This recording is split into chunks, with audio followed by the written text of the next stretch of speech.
അപ്പോ നമ്മളെടുത്ത ക്ലാസിനെ കുറിച്ച് ഏകദേശം ഒരു ധാരണയൊക്കെ എല്ലാവർക്കും കിട്ടിയിട്ടുണ്ടാവുമല്ലോ. എങ്കിലും ഒന്നും കൂടി മനസ്സിരുത്താൻ വേണ്ടി ഞാൻ ചോദിക്കുകയാണ്, എന്താണ് കുറുവാ സംഘം? മനസ്സിലായവര് പറഞ്ഞോളൂ. എന്താണ് ആയുധധാരികളായ സംഘങ്ങളല്ലേ സാറേ?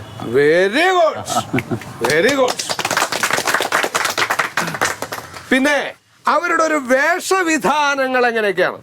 അടിവസ്ത്രം മാത്രമേ ധരിക്കുള്ളൂ.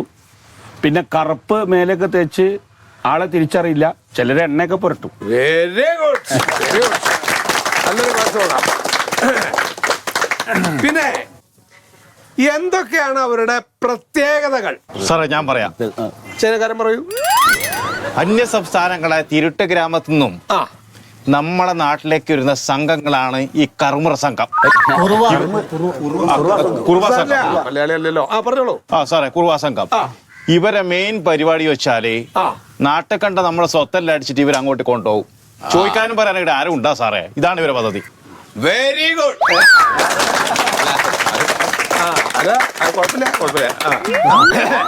നന്നായിട്ട് മലയാളം പറയണ്ടല്ലോ. അല്ല സാറേ, അവൻ ചൈനക്കാരനല്ല, ഈ നാട്ടുകാരനാ. അതെ. അപ്പൊ മീഷൻ അല്ല, അത് അവൻ ഈ ചെറുപ്പത്തില് കുൻഫു പഠിക്കാൻ പോയിട്ടേ അത് ചൈനക്കാരുടെ സ്റ്റൈലിന് വേണ്ടി ഇവിടെ പഠിച്ചു കളഞ്ഞ് നടക്കുക. വിഷയത്തിലേക്ക് വരാം. അതെ. അപ്പോ ഈ കുറുവാ സംഘത്തിന്റെ പ്രവർത്തന രീതികൾ എന്തൊക്കെയാണെന്ന് 1.5 പേജിൽ കവിയാതെ അല്ല മറ്റേ പ്രവർത്തന രീതികൾ എന്തൊക്കെയാണ്? ഞാൻ പറയാം സാറേ. പറയൂ. ഇവര് ഈ പകൽ സമയങ്ങളില് നമ്മളെ പെരയിൽ വരും. ആക്രി കച്ചവടക്കാരായിട്ടും മീൻ കച്ചവടക്കാരായിട്ടൊക്കെ വരും. ഇവരൊക്കെ നോക്കി വെച്ചിട്ട് രാത്രി വന്നിട്ട് ഇവര് കക്കും. രാത്രി പിന്നെ നമ്മളെ അടുക്കളന്റെ വാതിൽ തുറന്നിട്ട് അവർ ഉള്ളിൽ കയറുക. ശരിയല്ലേ? പ്രതികരിക്കാൻ ശ്രമിച്ച അവർ ആക്രമിക്കും അല്ലേ? Very good. ഒരു കാര്യം കൂടി അതിൽ വിട്ടുപോയിട്ടുണ്ട്. അത് ഇവർക്ക് CCTV എന്നൊരു പ്രശ്നമല്ല. Very good, very good. അതെ, ഞാൻ ഒട്ടനവധി ക്ലാസ്സുകൾക്ക് പോയിട്ടുണ്ട്. ഈ ക്ലാസ്സുകൾ എടുത്തതിൽ വെച്ചിട്ട് ഏറ്റവും മനോഹരമായിട്ട് തെറ്റാതെ ആൻസർ പറഞ്ഞൊരു ഒരു ഗ്രൂപ്പ് അത്. അത് സത്യേട്ടൻ നമുക്ക് ഇതിനു മുമ്പ് പുള്ളി നമ്മുടെ മുമ്പിൽ ഉണ്ടായി കാര്യങ്ങളൊക്കെ ഒന്ന് പറഞ്ഞു തന്നിട്ടേ. അതായത് സാറേ, ഞാൻ എന്താ വെച്ചാൽ ഇവിടെ വാർഡ് മെമ്പറായിട്ട് ഒരുപാട് കാലായി. സ്ഥിരം ഞാൻ തന്നെ ജയിക്കാൻ ഇവിടെ. അപ്പൊ ഞാൻ ഇങ്ങനെ ഒരു സംഗതി നമ്മുടെ നാട്ടിൽ ഇങ്ങനെ വന്നു തുടങ്ങിയ സമയത്ത് എല്ലാ ആളുകളെയും വിളിച്ചു. ഓരോ വീടുകളിലും പോയിട്ട് എല്ലാ ആളുകളെയും വിളിച്ചു വരുത്തിയിട്ട് നല്ല ഒരു ബോധവൽക്കരണ ക്ലാസ് ഇവർക്ക് കൊടുത്തിട്ടുണ്ട്. അതിന്റെ ഗുണമാണത്. കമ്മിറ്റി ഉണ്ടാക്കാൻ കാരണക്കാരനും സത്യേട്ടനാ. അതുപോലെ ഈ ഇരിക്കുന്ന ആള് ഇദ്ദേഹം മേജറാ. പട്ടാളം റിട്ടയർ ചെയ്തിട്ടുള്ള ആളാ. മേജർ രാഘവൻ എന്നാ പറയാ. Very good. ഒരുപാട് വാറുകളിൽ ഞാൻ പങ്കെടുത്തിട്ടുണ്ട്. അതിൽ ശത്രുക്കൾ നിരനിരയായി നിന്ന് വെടിവെച്ചവനാണ്. ഈ കുറുവാ സംഘത്തെ അവസാനിപ്പിച്ചാൽ ഞാൻ അടങ്ങും. അവസാനിപ്പിച്ചാ പിന്നെ അടക്കാതെ നിവർത്തിയിൽ രാവട്ടെ അവിടെ ഇരിക്കി. Very good, very good. അതുപോലെ സാറേ, ഇപ്പോ നമ്മൾ നേരത്തെ ചൈനക്കാരന്റെ മറ്റേ കുംഫുവിന്റെ കാര്യമൊക്കെ പറഞ്ഞില്ലേ? അപ്പൊ അയാള് കുംഫു പഠിച്ച ആളാ. മറ്റേ ഈ ആയോധന കലകളൊക്കെ അത് അയാളുടെ രൂപത്തിലുണ്ട്.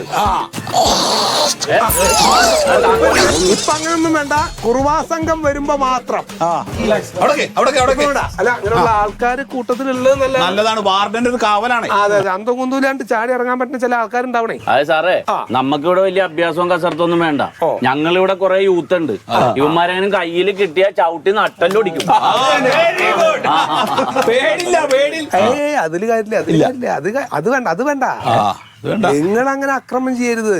അതിന്റെ ആവശ്യമില്ല. അതൊക്കെ നിയന്ത്രിക്കാനാണ് ഞങ്ങൾ പോലീസുകാരുള്ളത്. നിയമം കയ്യിലെടുക്കരുത്. വേണ്ട. നിയമം സംരക്ഷിക്കാൻ ഇവിടെ നിയമപാലകരുണ്ട്.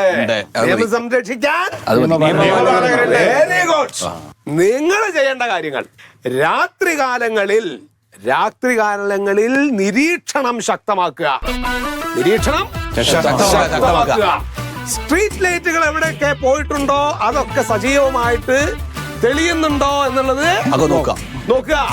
അത് മെമ്പർ ചെയ്യാറുണ്ട്.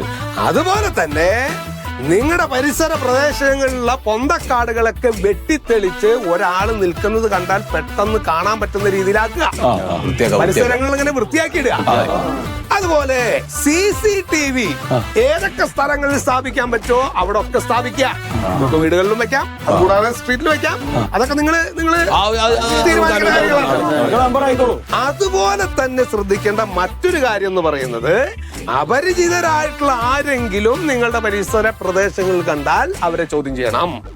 നിങ്ങൾ ആരാണ്, എവിടെ നിന്ന് വരുന്നു, ID കാർഡ്, ഇതൊക്കെ നിങ്ങൾക്ക് പരിശോധിക്കാം. അതുകൊണ്ട് ഒരു കുഴപ്പമില്ല. എന്നിട്ട് നിങ്ങൾക്ക് എന്തെങ്കിലും തരത്തിൽ സംശയം തോന്നിയാൽ അപ്പൊ തന്നെ പോലീസിൽ വിവരം അറിയിക്കുക. അപ്പോൾ തന്നെ വെരി ഗുഡ്. അതുപോലെ തന്നെ പുറത്ത് നിന്ന് വല്ല വിധത്തിലുള്ള ശബ്ദങ്ങൾ, അതായത് പൈപ്പിന്റെ ടാപ്പ് തുറന്നിട്ട് വെള്ളം പോകുന്നുള്ള ശബ്ദങ്ങൾ കേൾക്കും. അതിനുള്ള ശബ്ദങ്ങൾ കേൾക്കുകയോ കുട്ടികൾ കരയുന്നത് പോലുള്ള ശബ്ദങ്ങൾ കേൾക്കുകയോ വല്ല വിധത്തിലുമുള്ള ഞരക്കങ്ങൾ, മൂളലുകൾ, അസുഖക്കാരെ പോലുള്ള ഒച്ചയിടൽ, ചീറലുകൾ, അലറലുകൾ, ഇങ്ങനെയുള്ള എന്തെങ്കിലും ശബ്ദങ്ങൾ കേട്ടാലും പുറത്തിറങ്ങരുത്. പുറത്ത് ഇറങ്ങരുത്. അല്ല, അങ്ങനെ ആവുമ്പോ കള്ള ഓടിപ്പോയില്ലേ? അതിനുള്ളത് ഞാൻ പറഞ്ഞുതരാം. കള്ളൻ ഓടിപ്പോകുന്നതിന് മുമ്പ് നിങ്ങൾ ചെയ്യേണ്ടത് പോലീസിനെ വിളിക്കണം. അല്ല, നിങ്ങൾക്ക് ഏറ്റവും പെട്ടെന്ന് കിട്ടാവുന്ന സഹായം എവിടുന്നാ? അയൽവാസികളിൽ നിന്നാണ്. അതുകൊണ്ട് ഇങ്ങനെ വല്ല സംശയം തോന്നിയാൽ അപ്പൊ തന്നെ അയൽവാസിയെ ഫോൺ ചെയ്ത് വിവരം അറിയിക്കുക. അയൽവാസിയെ ഫോൺ ചെയ്ത് വിവരം അറിയിക്കുക. അപ്പൊ നമ്മൾ മനസ്സിലാക്കേണ്ടത്, ഒന്നാമതായി നമുക്ക് വേണ്ടത് ഫോണാണ്. അല്ല, അയൽപക്ക ബന്ധം ഊട്ടിയുറപ്പിക്കുക, ശക്തമാക്കുക. അയൽപക്ക ബന്ധം ശക്തമാക്കുക. Very good.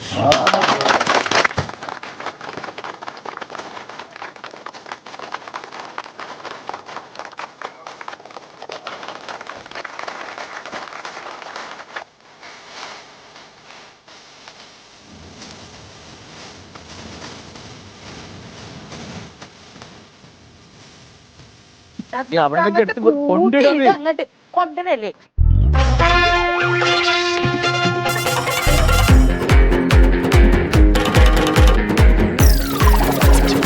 അതെടുത്തോ, എല്ലായിടത്തും കൊണ്ട് കത്തിക്ക്. കംപ്ലീറ്റ് ഇവിടെ കണ്ട് തൊയ്യ. നമ്മക്ക് എന്തും പണി. ഇതൊക്കെ തീർന്ന് ഇനിയിപ്പോ ഇന്ന് കുറച്ചു നേരം കഴിഞ്ഞാല് അവിടെ മൂയലയോ ആടുന്നൊക്കെ എടുത്തുകൊണ്ട് കത്തിക്കടി കൊണ്ട് ഉളുപ്പുണ്ട് എനക്ക്. എന്നോട് എത്രയാണ് പറയാ? എന്നും എന്റെ ഈ വീടിന്റെ അടുത്ത് കൊടുത്തിട്ട് ഈ ചപ്പിങ്ങനെ കത്തിക്കല്ലേ പറയണ്ടേ? ഞാൻ എന്റെ പറമ്പിൽ ഞാൻ കത്തിക്കും, പോയിക്കാൻ ചെയ്യും. ചോദിക്കാൻ നീ മനുഷ്യനെ മനഃപൂർവ്വം ചോദിക്കാറില്ല. അതന്നെയാണ് നിങ്ങളോട് ഞാനും ചോദിക്കണത്. ആ മരത്തിന്റെ ചില്ലങ്ങോട്ട് വെട്ടാൻ പറഞ്ഞിട്ട് എത്ര നാളായി? ആ മരത്തിലെ ഇലയാണ് ഇത് മുയ്യൻ. അതെ, മരാകുമ്പോ അതിൽ ഇല ഉണ്ടാവും. ഇല കാറ്റത്ത് വന്ന് വീണുന്നും വരും. എന്റെ ഓള് കൂടി വന്ന് പെറുക്കിക്കട അവിടുന്ന്. ഇല മുഴുവൻ പെറുക്കി എന്റെ പറഞ്ഞ നിനക്ക് കേൾക്കാൻ പറ്റില്ലേ? അവിടെ കേസ് വരെ കൊടുക്കടാ. ഞാന് അകത്താക്കും. ഞാൻ നോക്കിക്കോ. ആഹാ, കള്ള ഹിമാറെ. എന്നാ ഞാനത് വെട്ടാൻ വേണ്ടിയിരുന്ന. നീ കേസ് കൊടുക്കെങ്കിലേ ആ മരം ഞാൻ വെട്ടില്ല. നീ എന്താ ചെയ്യുന്ന ഞാനൊന്ന് കാണാം. നമുക്ക് കാണാം. 3 നേരം കത്തിക്കും. പെൺകൊന്ത ഇനി നീ അവിടെ കത്തിച്ച ഞാൻ മീൻ കഴുകി വെള്ളത്തിൽ എന്റെ തൊടിയിലേക്ക് ഒഴിക്കും. ഞാൻ അത് ഒഴിക്കണത് എനിക്ക് ഓർമ്മ ഉണ്ടാവുള്ളൂ. എന്റെ കൈ ഞാൻ കൊത്തു ഹിമാറെ. ഇന്നങ്ങോട്ട് വേടാ, കൊത്താൻ വേടാ. എന്താക്കൂ? മര്യാദക്കാനും വിളിച്ചോണ്ടേക്കോ ഇല്ലെങ്കിണ്ടല്ലോ എന്റെ മജ്ജത്തിൽ. ഞാൻ സുശീലടിച്ചാ പിടിച്ച് കൊണ്ടേക്കോളെ. പിന്നെ അവള് വിളിച്ച വിളിയൊക്കെ നിന്റെ പോലെ പെൺകൊന്തനല്ല. അല്ല,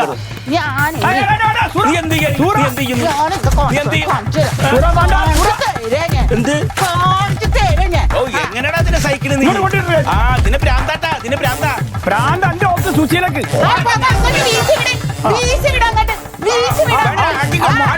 ആ മുറ എടുത്തോണ്ടേ. മുറ എടുത്തിട്ട് ഇങ്ങനെ ഞാൻ വന്നെ കാര്യം കൊത്തി. ഇങ്ങോട്ട് പാടാൻ ഇങ്ങോട്ട് വാ.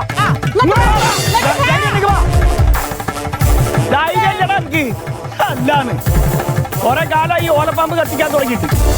പെണ്ണുങ്ങളെ മുമ്പിൽ എടുത്തിട്ടില്ല എന്റെ ഈ കളി വേണ്ടാട്ടാ. വകുപ്പ് വേറെ ഇല്ലെങ്കിൽ ഞാൻ കേറി ചവിട്ടിയാണ്. ചവിട്ടിക്ക് പോറ അവിടെ നീ കാള നായിയെ. എന്താ തോന്നിട്ട് കേട്ടിനി? ഒരു കാര്യം ഞാൻ പറയാണ്. ഓന്റെ ആ മരം ഉണ്ടല്ലോ, അതിനൊരു തീരുമാനം ഉണ്ടാക്കിയിട്ടില്ലെങ്കിൽ ഞാനാണെന്ന് ഓനറിയൂ. അതിന്റെ ചോട്ടില് ഞാൻ ബസ് ചോദിക്കും. ഇത് ചോദിക്കോ നശിപ്പിക്കും ഞാൻ ആ പ്ലാവ്.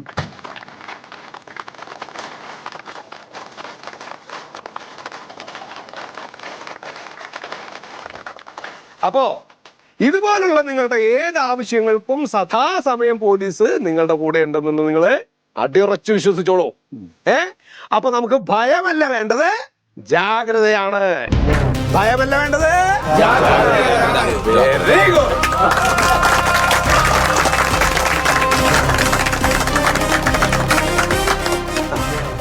ഏയ് കുറുവാ സംഘം അല്ല ജാഗ്രതാ സമിതി.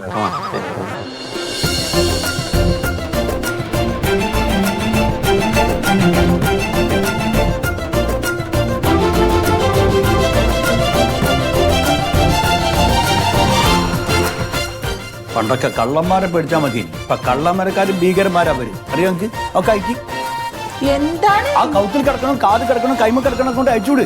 എന്താ പറയണത്? ഇതൊക്കെ എനിക്ക് ഇടണ്ട. ഈ കമ്മലമില്ലാതെ ഞാൻ അങ്ങനെ എനിക്ക് പറ്റൂല. എന്റെ സൂറ എനിക്ക് കൗത്ത് വേണ്ട. എനിക്ക് കൗത്തുമാണെങ്കിൽ ഈ അത് അയച്ചോ. ഉരുക്കൊണ്ട് നോക്കിക്കല്ലേ. ഇത് വേണമെങ്കിൽ ഊരാ. അന്നോട് ഊരൂല്ല. അന്നോട് ഞാൻ പറഞ്ഞിട്ടുണ്ട് എന്റെ സൂറ. എന്നെ വെറുതെ എന്നെ ദേഷ്യം പിടിപ്പിക്കണ്ട. ഈ ഇവിടെ മനുഷ്യന് മനസ്സമാധാനാണ് മാണ്ടിയത്, അല്ലാതെ സ്വർണ്ണല്ല. അല്ലത്തിപ്പോ വലിയ ലോക്കറിലും കൊണ്ട് വെക്കാന്ന് പറഞ്ഞാൽ നിങ്ങൾക്ക് പൈസ പോകും. ഇന്ന് അത് വിറ്റ് വലിയ സ്ഥലവും മേടിക്കാന്ന് പറഞ്ഞാല് അതും പറ്റൂല. പിന്നെ ഇപ്പൊ നിങ്ങൾ എന്താ കാണിക്കാൻ പോണ? കുഞ്ഞി തിന്നാൻ പോവാ. അതെ, ഓരെക്കാട്ടും വെളഞ്ഞ ബുദ്ധി എനിക്കുണ്ട് സൂറ. ഇത് കണ്ടു കളി. ഈ ഹാർപ്പിക്കിന്റെ ബോട്ടിലൊക്കെ കക്കൂസ് കയറി തരുവോ? ഞമ്മള് ഇതാ ഓരോ മാളി എടിത്തൊക്കെ കേക്ക് ഉസാറാക്കിയിട്ടുണ്ട്. ഈ പേടിക്കണ്ട. എന്താ നിങ്ങൾ കാണിക്കണേ? പറയുന്ന കേക്ക് ഇതാണ് ബുദ്ധി. ഇത് ആർക്കും തോന്നാത്ത ബുദ്ധിയാണ് മോളെ. ഇത് എന്റെ മൊയ്തുക്കൊക്കെ മാത്രമേ തോന്നുന്നു. കണ്ടോ, ഇപ്പൊ സൈപ്പാണ് ഇത്. കണ്ടോ, ഇതുണ്ടാക്കി നമ്മളിത് ബാത്റൂമിൽ തന്നെ വെക്കും. ഒരു മൊയ്താവും. ഓരോ വേറെ ഇടയ്ക്ക് തപ്പുന്നത് സാധനങ്ങള്. അതിൽ കേറൂല. കേറണ്ട, അതിന് ഇതുണ്ട്. സോപ്പ് പൊടിയോ? ആ സോപ്പ് പൊടിന്റെ ഉള്ളിലിട്ടേക്ക്. സോപ്പ് പൊടി ഒരു തുറക്കുവോ? സോപ്പ് പൊടി സോപ്പ് പൊടിയൊക്കെ ഞാൻ കവറിലാക്കിയിട്ടുണ്ട്. അതിന്റെ സൈഡിൽ വെക്കൊളിച്ചും കൊണ്ട് കൊണ്ടാ. ഒരു ചിന്തിക്കൂല ഇങ്ങനത്തെ സ്ഥലത്തൊന്നും നമ്മൾ സ്വർണം വെച്ചു. ഇപ്പൊ കണ്ടോ എത്ര ഉറുപ്പ്യന്റെ മുതൽ ഇതിന്റെ അകത്തുണ്ട്. ഒന്ന് ആലോചിച്ച് നോക്ക്. ഒരു 5 ലക്ഷം ഉറുപ്പ്യന്റെ മുതലുണ്ട്. ഇത് അറിയോ? അത് കൂടി കൂടെ അയക്കി. ഇത് അയക്കാനാവൂല. അതോ മുറിച്ചാലും നല്ല കത്തി എടുത്തിട്ട് അല്ലാണ്ട് അത് മാത്രം എന്റെ കൈ മുറിച്ച് കൊണ്ടുപോയിട്ട് ഒരു ഞാൻ പറഞ്ഞില്ല. അത് മണ്ട എനിക്ക്. നിങ്ങൾ എന്താ പറയുന്നത്? കള്ളന്മാര് കൈ മുറിക്കോ? എടി കള്ളന്മാരല്ലത്. ഇവരെ പറ്റിച്ച് നാളെ ക്ലാസ്സിന് വന്ന ക്ലാസ്സിലെടുത്ത SI പറഞ്ഞിട്ടുണ്ട്. കൈയൊക്കെ വെട്ടിയിട്ടാണ് ഇവർ കൊണ്ടുപോകും. ഇവർക്ക് സ്വർണ്ണം വേണ്ടിയായി. അപ്പൊ ഊരിയെടുത്താൽ കിട്ടൂലേ? കൈ ഇവിടുന്ന് മുറിച്ചിട്ട് അവിടെ കൊണ്ടുപോകും. കയ്യുമാണെങ്കിൽ അത് കൊണ്ട് തന്നോ. ഊരിക്കോ. ഊരിട്ട് ഇതിനകത്ത് കിട്ടും. അത് ബാഗ് അയച്ചൂട്. ഞാൻ അത് കൊണ്ടാക്കട്ടെ. അല്ല, ഞമ്മളോടാണ് കുറുവാക്കാരെ കളി. നമ്മുടെ അതിലും വലിയ കളി കളിക്കുന്ന ആൾക്കാരാ. ഇത് എന്താൾക്കാരാന്ന് ഞാൻ ആലോചിക്കുന്നു. ബാഗ് അയച്ചൂട്. ഇതുവരെ അല്ലാത്തൊരു കുറുവ.